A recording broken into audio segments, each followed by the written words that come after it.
Hello and good evening. I'm Melisa Idris. And I'm Sharaad. You're watching Consider This, the show where we want you to consider and then consider what you know of the news of the day. Now, exactly 1 year ago, Malaysia recorded its first COVID-19 case. Now, the country has since reported 689 deaths from COVID-19 and a cumulative total of 186,849 cases. And yes, we've since come to learn a lot more about the disease in this 1 year since, but has our approach to managing the pandemic evolved accordingly? Joining us on the show tonight, we have Prof Datuk Dr Adeeba Kamarulzaman. She's a professor of medicine and infectious diseases at University of Malaya. Good evening, Prof Adeeba. Good to have you back on the show. Now, today there are more than 41,000 active cases in the country. And despite all efforts, it seems that the numbers seem resistantly high.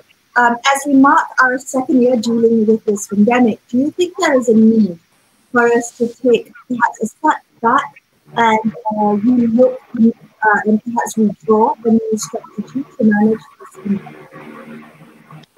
Hi, Melissa. Hi, Sharaad, and the other panelists. Yeah, indeed. I think, despite this current MCO we're under, it's not been as effective as in the first two waves that we saw earlier in the year. And so you're absolutely right that I would say that we do need to take a step back and really learn as to where the infections are coming from, where are the gaps, and why have we not been able to flatten the curve as we did in the first and second waves as successfully as we had done earlier. Now, I think this third wave is, of course, bigger and much more difficult to contain for many reasons. We've got, the factories and the foreign worker sites providing the constant ignition sites, as my colleagues would like to call, that has spilled over into the community. We have the prisons. Just yesterday we heard about 600 cases in Bentong prison alone. We have the public, suffering real pandemic fatigue. And I dare say the public has also lost trust, which is an essential element and which we had in abundance in a year ago. So I think there are all these competing reasons, overlapping reasons, and for that I think we do need to step back and look at where all the infections are coming from, etc., and come up and craft a new strategy. Adeeba, in some sense, we're all being rather polite now, but I sense from the many columns and opinion pieces a sense of deep frustration among public health officials who say we need to get back to basics, we need to get back to public health principles and management. None of the things that you said just now, the list, are new problems. No. The sales are not a new problem. Undocumented workers are not a new problem. We knew this 9 months ago. Have we wasted time? Have we not taken the opportunities when we could have to actually re-strategize at that point in time, or put in a strategy that was going to be effective long term? If we had, then we wouldn't be where we are now, right, Sharaad? Obviously, so then the question is... It's a very loaded question, yeah. We want to move forward, but don't we need to ask ourselves, what have been the barriers to actually dealing with these prisons? Why haven't we dealt with the prisons, for instance? Decongested prisons, as it was called almost a year ago. Yeah, I think these are, difficult decisions for the government to make, perhaps. It's not going to be very popular with the rakyat if you say you're going to release 11,000 prisoners. And it does take a fair bit of preparation. And I think one of the things that we don't do too well is work collaboratively, because those things are possible if you work not just within government, but with civil societies and the legal fraternity that can help you navigate all those, hurdles that could potentially come from something as maybe not so palatable to the public as releasing prisoners. You need to have strong communication strategy. As I say, you need to work with civil society to take in those released prisoners. It does require a fair amount of planning and working together, which to date, I think, has not happened as well as it could. Right. I understand a year ago when we were still trying to find our footing with the disease, and we were still trying to figure out how resilient we could be in dealing with this pandemic, which seemed at that time didn't feel like it was going to be a long-term problem. Now we know better. So what is stopping us from working collaboratively, as you pointed out? Now we know better. We should be adopting a whole of government approach, a whole of society approach. Why haven't we really seen that beyond the platitudes? Well, I think with that infamous 10-point letter to the Prime Minister, I believe an external advisory group will soon be formed and announced, and hopefully with that you can get, our leadership will get input from a group of people who may add in some other ideas compared to what we have at the moment. Adeeba, is it, I know we want to get into some of the technical details about testing and new ways of thinking about the management of the pandemic. But I mean, at the end of the day, do you think it's not just the silos that we talk about, the lack of planning, which is a huge indictment actually on the system? We can't plan. I mean, how are we going to even roll out the vaccines? Is that there are... Vaccine planning is very good, I think. I've seen it. Credit where credit's due. Yeah. Okay, well, that's a hopeful point, right? So the question is, because even with the vaccines, we're told over and over again, not a silver bullet, it's not going to be the answer. We still have to keep it on with us. Can we do the things that are necessary, around the find, test, trace, isolated support, perspective or framework? Is that going to happen?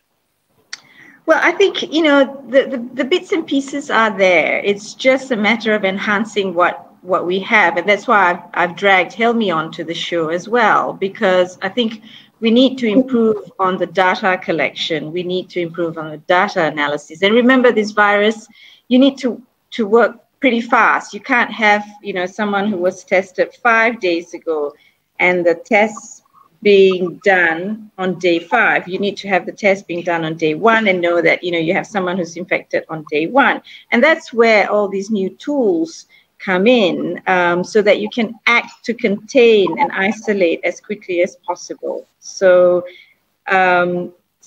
what we're saying is, you need to enhance what is there at the moment using better technology and even perhaps expanding the workforce to do the contact tracing that's needed. Prof. Adeeba, you asked Dr. Helmi to come on the show. We're going to be speaking to him a little bit later about the use of data science and artificial intelligence in the fight against this pandemic. But I do want to ask you, even if they're not going to get me off the hook so easily by the looks of it. Not, but I do, because I want to. I know, I'm only joking. Yeah.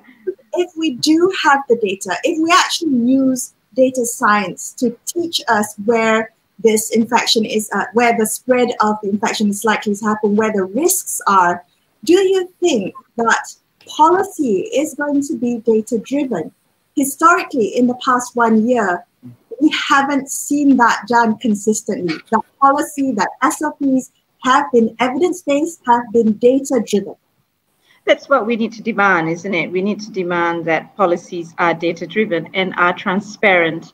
We need to have clear matrices. This data should provide us, and the science behind it, the analytics behind it, should provide us with clear matrices as to when is it that, an X kampong needs to go under ECMO based on what matrix, you know, and that needs to be communicated to the people. And when is it safe, or when do you plan to open it, so people can anticipate. At the moment, this it would seem that red zones and all that seem rather arbitrary.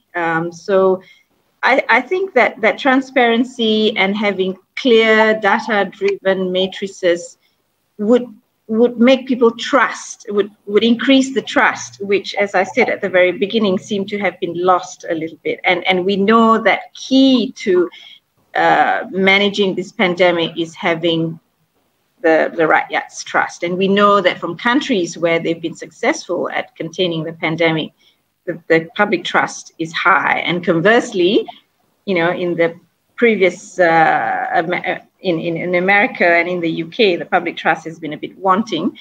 You're seeing less successful responses. Well, Prof. Adeeba, always a pleasure to have you on the show, and thank you so much for your time and your insights tonight. We're going to invite Dr. Helmi Zakariah, who is a WHO panel member for Artificial Intelligence in Disease Outbreak. Now he's joining us on the line. Dr. Helmi is also part of the Selangor Task Force for COVID-19, and he's the founder of the Selangor app. Dr. Helmi, welcome to the show. The scientific community has been calling for the increased use of data science and AI in the fight against COVID-19. Maybe you can begin by explaining a little bit about how data is used to assess the risk of spread of infection in Selangor. All right. So thank you very much for having me here. I think before I begin, I'd like us to consider the fact that when we talk about the number of infection and how it spread within the community, we rarely take into account about the speed and the trajectory of the outbreak, right? So usually you hear things like the RO, and the RO is good. It gives you some idea about how many cases you can see in the future, but it doesn't necessarily tell you where it spread, how fast it spread, where is the trajectory.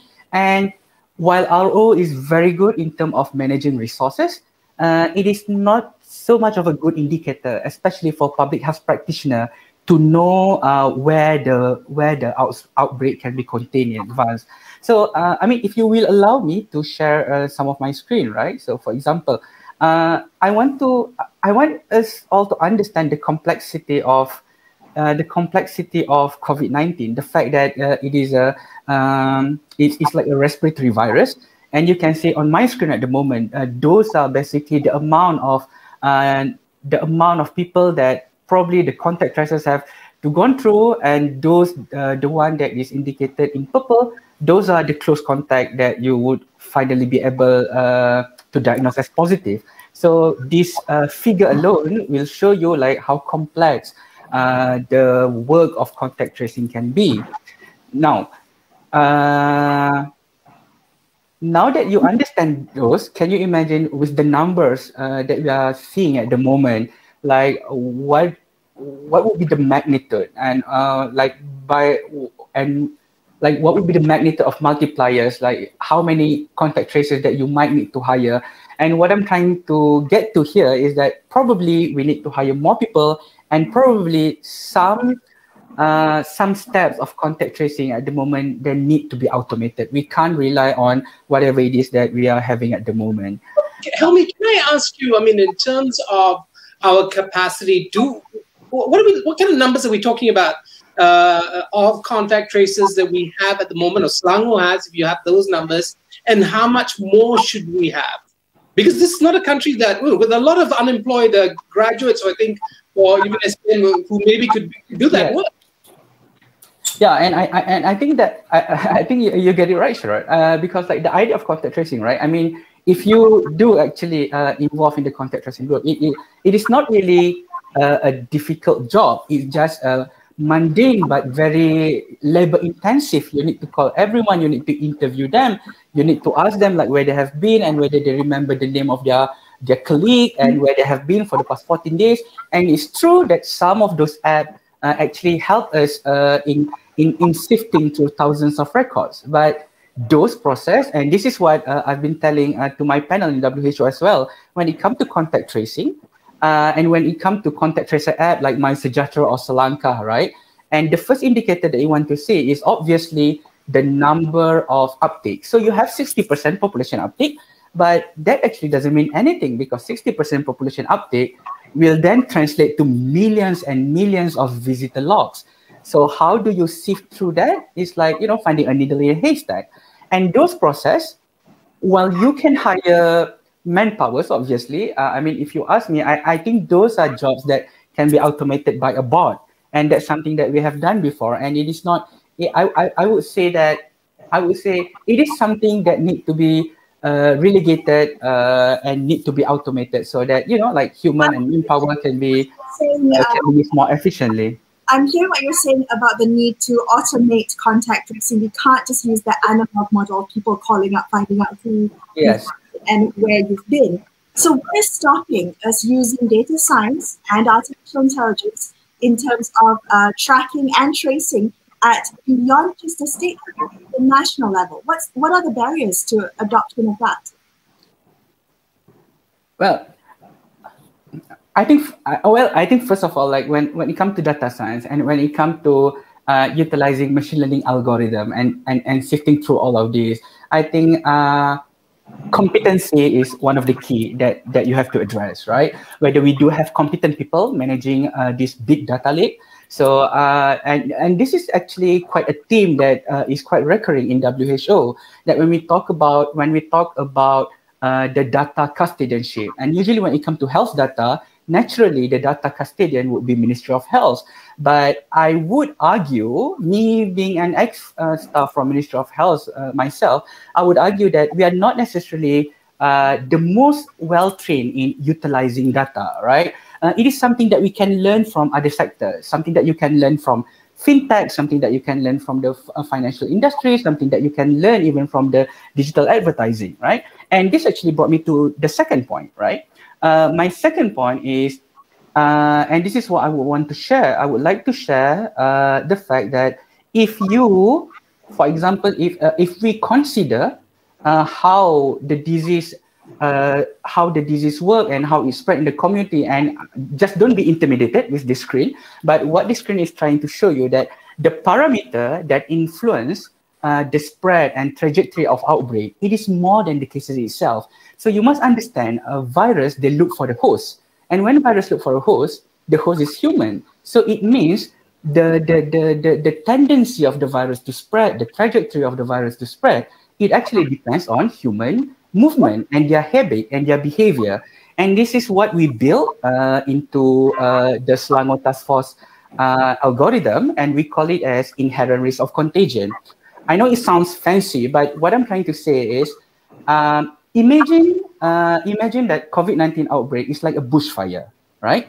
So rather than measuring the fire, rather than measuring how big the fire is, and rather than measuring the fact that, oh, it's already burning, what we're trying to do is like we try to measure the fuel beforehand. We try to measure the dry bushes beforehand.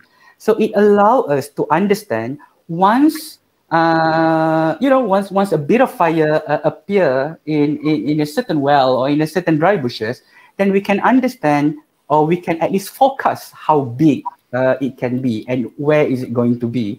And this is essential. What you're saying essentially is that using data, we can anticipate where the future problems are. Yes. And how, okay, well that's excellent. The question is, because we're back to why aren't we doing this? Well, I suppose why aren't we doing it? Like, okay, so the question is like whether we can do it. I think that has been very clear, and and I think what obstructing us is like what Professor Adeeba said earlier, that we haven't yet optimized all the resources that are available. That is probably beyond the usual machinery of federal government, beyond the usual machinery of Ministry of Health, or beyond the usual machinery of whatever institution that like we task them to manage disease control. Because the fact with machine learning, right? If you try to compute all of the parameters and you try to put it onto me myself, I wouldn't be able to compute it, right? And it rely on this algorithm that is tweakable across time, and where you can put different knowledge that is emerging across the globe. And this is how, I suppose, this is how we can catch up. This is how we can outpace the speed of the virus. So if data, but nonetheless, you can create the algorithm, but you will still need the data from the external party.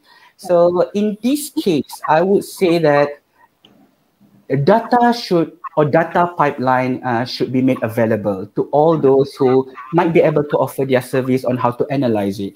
I think even in academia or even among public health practitioners, I think it will be a bit, what I'm trying to say is like, like nobody have a superior knowledge above others. And that is something that we know among the medical colleagues, right? That is the reason why we get second opinion and things like that. And I think there will be no better time to ask for second opinion or to mobilize all the knowledge that you have there and all the competency that you have out there. Yes. Rather than this time in the pandemic. Use all the tools that you have at your resources. I hear you loud and clear about the need to share data. Thank you so much, Dr. Helmi, for your time and joining us on the show tonight. Thank you. We're going to take a quick break. We'll be back with more on Consider This.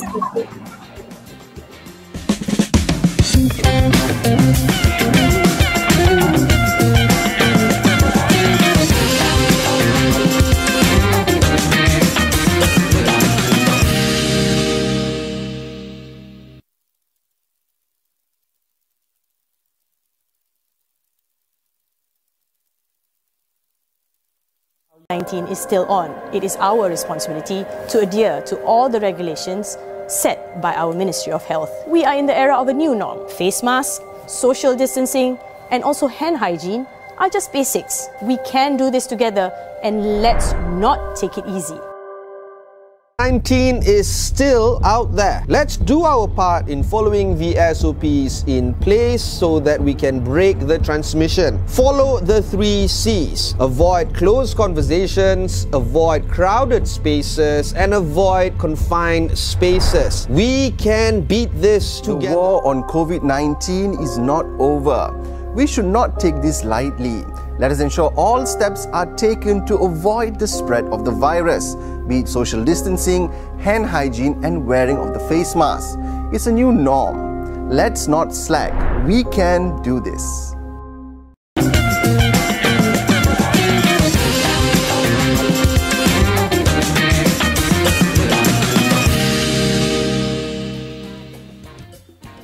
Hi, thanks so much for staying here. Consider This. I'm Melisa Idris Sharaad. And joining the conversation now is Healthcare Administrator Dr. Khoo Yoong Khean. Yoong Khean, thank you for joining us on the show. I want to begin by asking about test and trace. Those are key components of any national response to the ongoing COVID-19 pandemic. Each country will, of course, have its own set of measures for testing COVID cases, for finding contacts, for isolating and supporting those with COVID-19. Where has Malaysia stumbled in our efforts to build an effective find, test, trace, isolate, and support system? Hi, thanks, Melisa and Sharaad, and good evening to the panelists as well. Well, that's a very hard question to answer actually, because I feel, to my knowledge, I think there are many parts that we can improve. Initially, of course, testing is one of them. But before testing, we also have contact tracing. Contact tracing, like Helmi said, is very important. It could be mundane. It is very tedious, very resource-intensive procedure or method to do. But if done correctly, I think it's a very effective method to close down clusters of infection. So what we know that the maximum incubation period is around 14 days. So what we do in contact tracing is to backward trace 14 days to find potential sources of infection.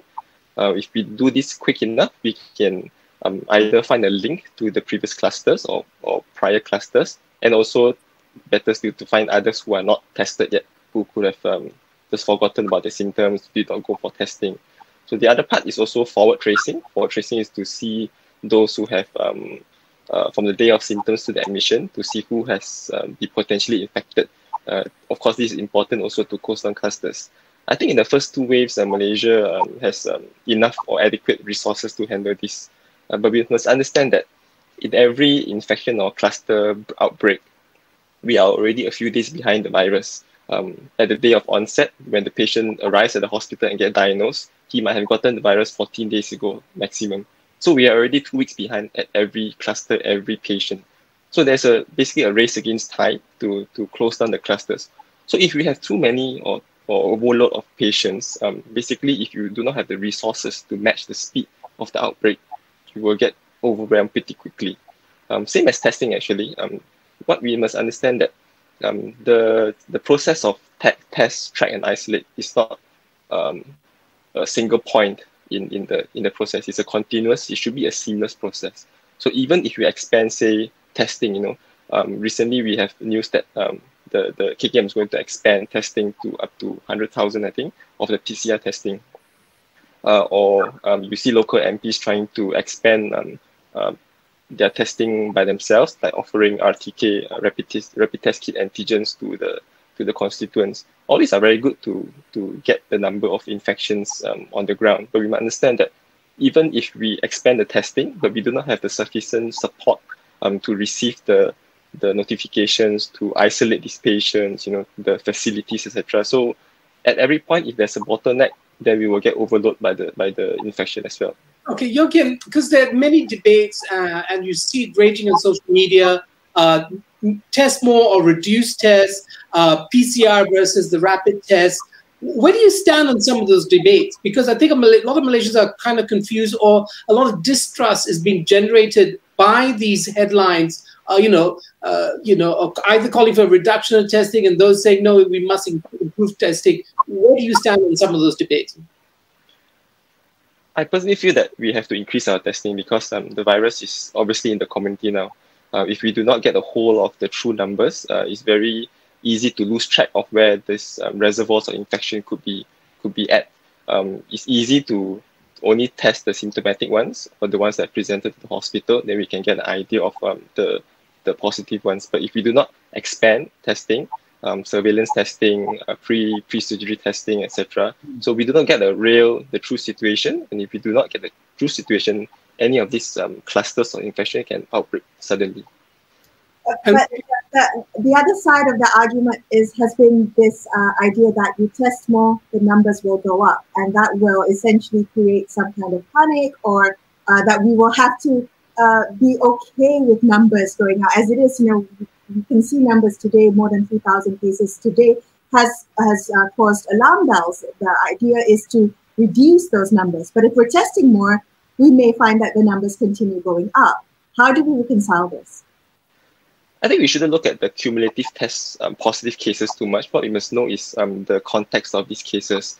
In every outbreak, in every cluster, to say there is an epidemiological pattern, some in the community, some in the migrant workers, dormitory, etc. So each of these clusters or outbreaks have their own patterns, and each of these subset, we can actually use different methods of prevention or isolation. So I think if we just give a whole number, it may obviously scare everyone that you say that, consistently we have been 4 figures numbers these days. But if we break down into different subsets of the population, maybe we could make more sense of it. So it all comes back to what Helmi said actually, transparency of data is very important. You want to build public trust, public health trust to everyone. So instead of withholding the information, we should share the accurate information so that everybody can learn from it. Yeah. Do you think, Yoong Khean, that we have sufficient literacy about the disease not to panic? That when we see, say, Singaporean numbers of infections very, very high, but their death rates are actually very low, and is because of kind of preemptive interventions in those reservoirs, as we call them. What can we learn from Singapore? I think Singapore has done a good job in contact tracing, especially. There were initially the patients who came to the hospitals, it's a bit different from KKM. We do not have district health officers or state health departments. So most of the contact tracing, the testing are all hospital-based. So once we receive the patient, we actually do our own contact tracing initially to help reduce the load on MOH itself. as we did our work contact tracing, MOH actually built a better capacity. So now actually most of the contact tracing for any of the cases are centrally done now. So all we do is we receive the cases, we process them as usual, but the contact tracing is now done by MOH. So I think expanding capacity is very important. We should try to expand resources of capacity, not just manpower, facilities, infrastructure, like Helmi said, all the data, AI. I think MySejahtera and Selangor actually are two very good initiatives by the government. It could potentially help to shorten a lot of these contact tracing isolation techniques if done properly and integrated properly. Thank you so much, Khean, for being on the show tonight. I really do appreciate it. Thank you to all our guests who have joined us earlier in the show as well. That's all we have for you on this episode of Consider This. I'm Melisa Idris. And I'm Sharaad Kuttan, signing off the evening. Thank you so much for watching and good night.